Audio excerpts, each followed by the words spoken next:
Uberphase, Macron seul contre tous. A-t-il eu tort de croire en cette idée business? A-t-il eu raison de soutenir Uber?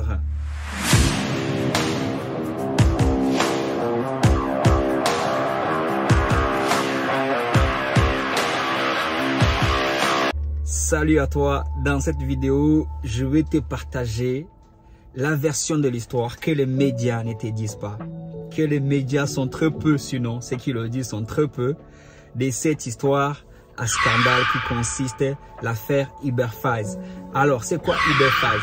Uberphase, apparemment, c'est des documents, plus de 100 000 documents qui démontrent en gros le pouvoir du lobbying, qui démontre en gros, qui essaie de mettre aussi en accusation le président Macron via justement les pratiques de Uber qui se sont servis du lobbying pour l'approcher afin de ne pas voir la société et leur idée business tomber à l'eau.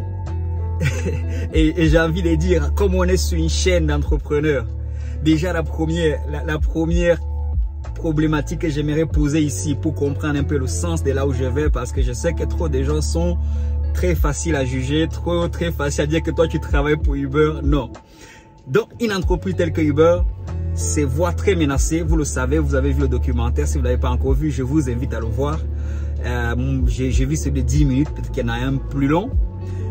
Ils sont menacés de fermeture. Celle contre tous, que ce soit des ministres de l'époque, notamment le premier ministre Valls est contre Uber, Cazeneuve est contre Uber, je crois que c'était le ministre de l'Intérieur si je ne me trompe pas, Montebourg est contre Uber, et de grâce, par la chance ou je ne sais pas, Uber a un seul qui le comprend, qui le soutient, et il s'appelle Emmanuel Macron. Et Emmanuel Macron, à cette époque, son poste était un poste clé, c'est-à-dire le poste de l'économie. Donc, c'est-à-dire que Uber, c'est une idée business, on parle d'économie. Donc, c'est pour ça que je t'ai dit, dans cette vidéo, je vais te révéler la version, on réfléchit ensemble, selon moi, la version de l'histoire, qu'on ne t'a pas dit. Pour moi, clairement, dès le début de la vidéo, pour moi, ce n'est pas un scandale. Certes, Macron est impliqué dans plusieurs scandales, mais selon moi, ça, ce n'est pas un scandale parce que, en tant que ministre de l'économie à cette époque, son rôle, justement, c'était d'écouter tous ces gens qui venaient, notamment BlaBlaCar qui a été couronné. Donc, dans ces cas aussi, on pourra dire que BlaBlaCar aussi, c'est une économie, il empêche des gens de prendre le train. Donc, la SNCF peut attaquer BlaBlaCar ou, je sais pas, Flexibus, je sais pas, des bus qui font des trajets à longue distance peuvent aussi, pour dire au fait que Uber, ce n'est qu'une idée business comme un autre. Moi, je parle aux entrepreneurs. Si tu restes cette chaîne, c'est que Uber t'intéresse. Et je vais te révéler parce qu'en 2014, j'étais en plein dedans. Je venais même de quitter, je crois, mon métier où j'étais sûr que j'allais quitter mon métier à cette époque de Texan Telecom pour m'investir à temps plein dans l'activité Uber. Si je l'étais déjà investi à temps plein parce que j'étais à mon troisième véhicule à cette époque, lorsque les taxis se sont rués sur nous, nous ont fait violence, je ne te raconte pas comment je me suis fait accidenter par un taxi. C'est comme s'ils étaient envoyés. Un taxi qui grille le feu, qui m'accidente et qui appelle la police pour dire que venez, c'est un chauffeur VTC, c'est un Uber Pop. Il faut l'arrêter, il faut le contrôler. Et la police qui passe, qui dit débrouillez-vous, vous avez des assurances. C'est la chance que j'ai eue à cette époque parce que vraiment, les interdictions commençaient vraiment à circuler.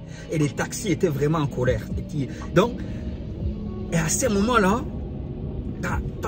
moi, personnellement, en tant que je suis dans mon activité, à tort ou à raison, j'ai juste envie que ma poule aux œufs d'or continue à fonctionner. Clairement, tout ce qu'on va appeler les lois, toutes ces choses-là, d'ailleurs par rapport à cette activité, il n'y avait pas encore de lois claires. Il n'y avait aucune loi qui interdisait une application de mettre en relation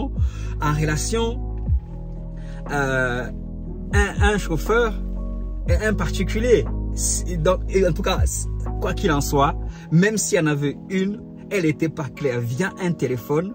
En tout cas, ils ont su s'en servir. Ils ont su voir une faille et l'exploiter. Uber a su voir une faille et l'exploiter. Et je parle, au fait, je veux prêcher pour voilà, je prêche pour ma paroisse. Hein. Je suis un entrepreneur Uber depuis 8 ans. N'attends pas de moi que je viens comme certains collègues que je ne comprends pas d'ailleurs, que quand ils parlent, quand ils interviennent, c'est pour taper sur le doigt, Uber, alors que c'est Uber qui a fait connaître largement, de loin, le métier des VTC. C'est Uber qui a ouvert les portes à des personnes, à de nombreuses personnes comme moi. Bien sûr, ce n'est pas leur dorado. Et bien sûr, il faut se débrouiller. Mais n'empêche qu'ils ont fait un travail colossal.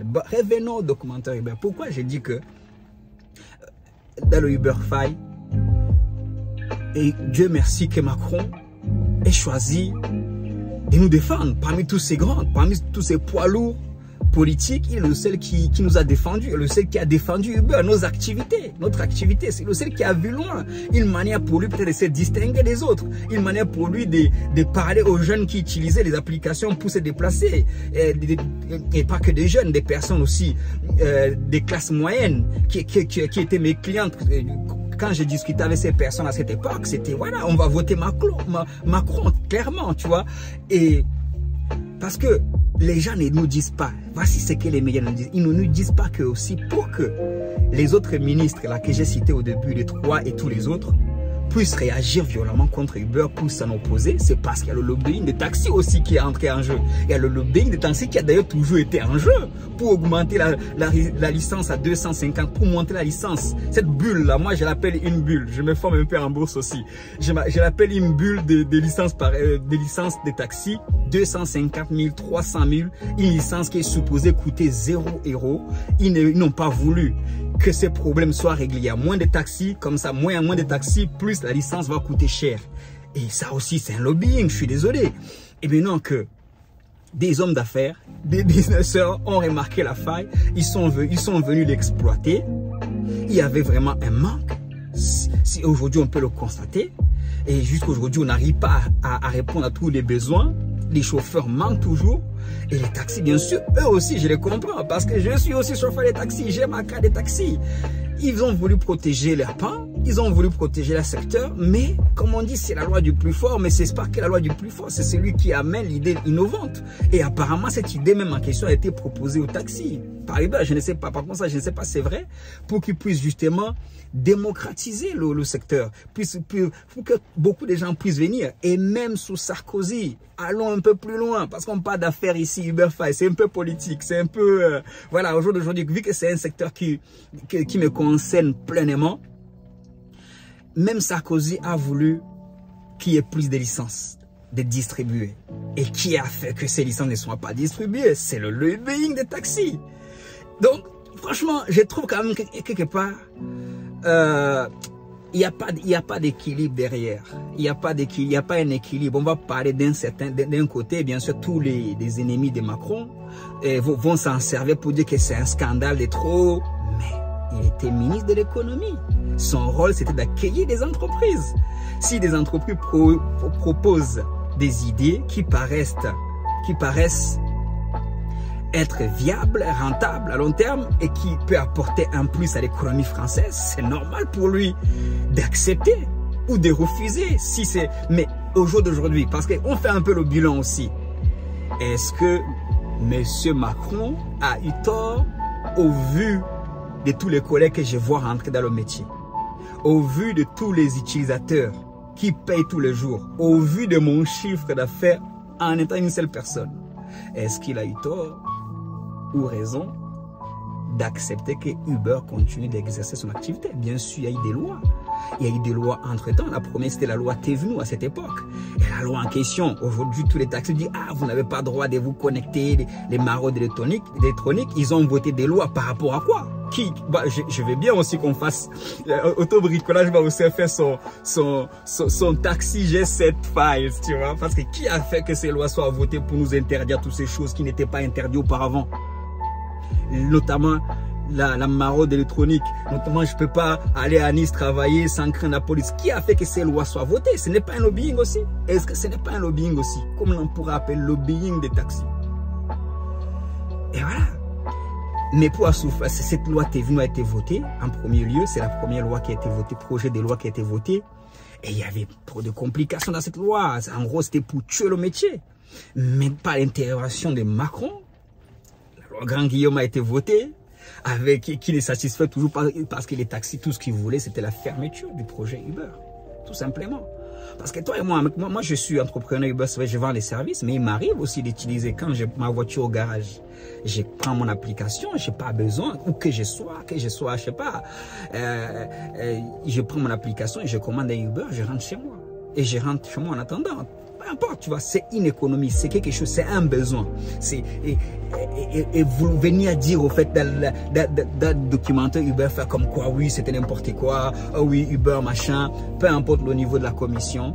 Je ne suis pas d'accord, j'aimerais qu'elle soit à zéro, mais c'est des hommes d'affaires, je vais bien te rappeler, ils font les affaires. Maintenant, c'est à toi de trouver comment diminuer cette commission, notamment en cherchant ta clientèle à toi. Mais cependant, justement, c'est un peu le bilan qu'on fait, parce que depuis 2014, franchement, et pour moi aussi, il fallait que je réagisse sur ces documentaires, parce que quand j'ai même vu les images, je me rappelle à l'époque, à part l'accident que moi-même j'ai vécu, j'ai failli laisser la vie, le mec qui m'a foncé dedans, sur la rue du 4 septembre, juste au début de la rue du 4 septembre à Opéra.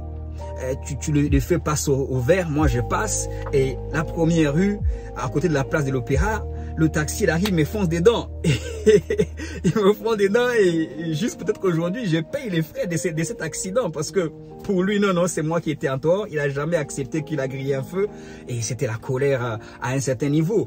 Aussi, ça m'a rappelé aussi la même voiture, je la donne à un chauffeur partenaire et il m'appelle à étant la police en disant que non, on m'a cassé la lunette arrière, il était en train de pleurer, limite j'ai eu trop peur, ça a explosé. Il a reçu des cailloux. Et je te parle pas des œufs qu'on s'est fait lancer, aussi les collègues aussi, VTC qui manifestaient aussi. Frère, bref, ce que j'ai envie de dire, c'est vrai qu'il fallait mettre de l'ordre, il fallait voter des lois, telles que la loi Grand Guillaume.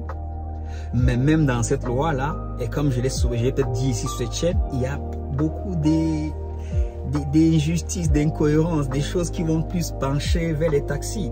Et donc sur le taxi, quand on nous dit oui, taxi, devenez taxi, donnez-nous des licences gratuites. Moi je m'accorde des taxis.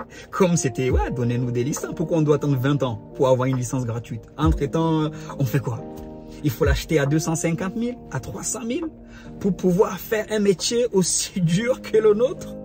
Ah non, il y a des injustices quelque part. Et qui a fait qu'on en arrive là? Et ce n'est pas un lobbying. Je pose aussi des questions en même temps. Je fais un retour d'expérience. Je fais un retour aussi par rapport à l'activité.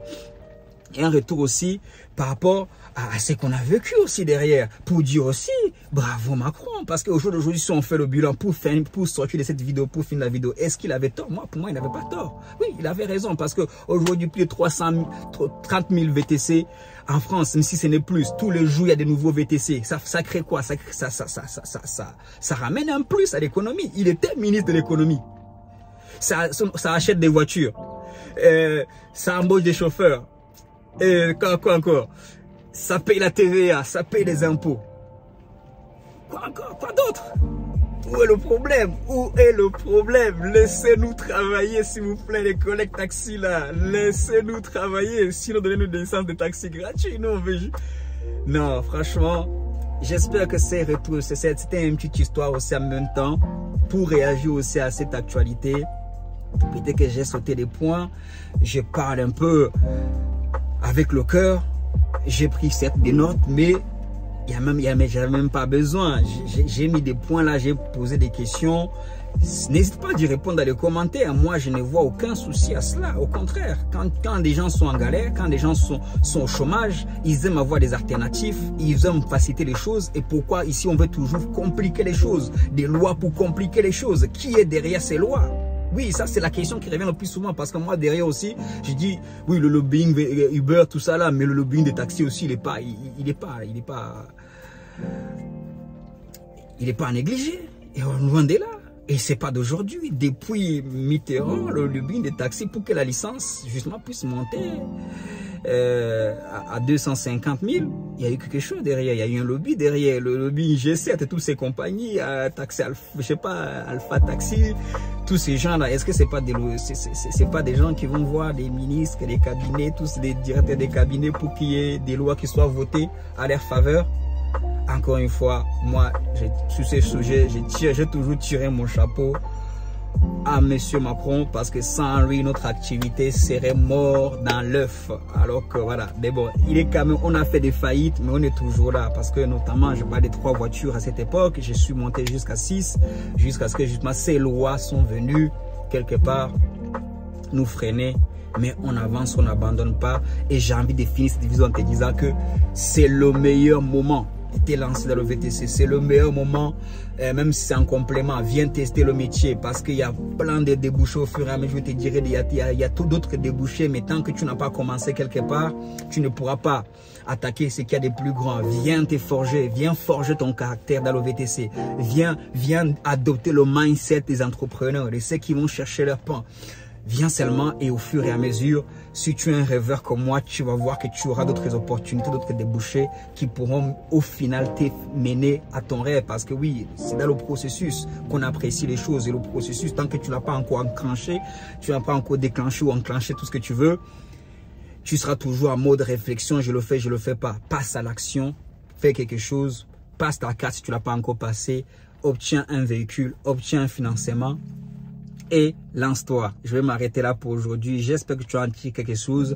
Je suis ouvert à la discussion dans les commentaires tant que ça reste courtois. Vous ne m'avez pas entendu prononcer des mots qui ne sont pas courtois dans cette vidéo. Restez respectueux s'il vous plaît. Et on peut échanger. Et je ne suis là aussi que pour apprendre, pour peut-être changer d'avis sur la vie que j'ai actuellement. Sur ce, on se dit à la prochaine vidéo. Ciao, ciao. Bye, bye. Peace, yo.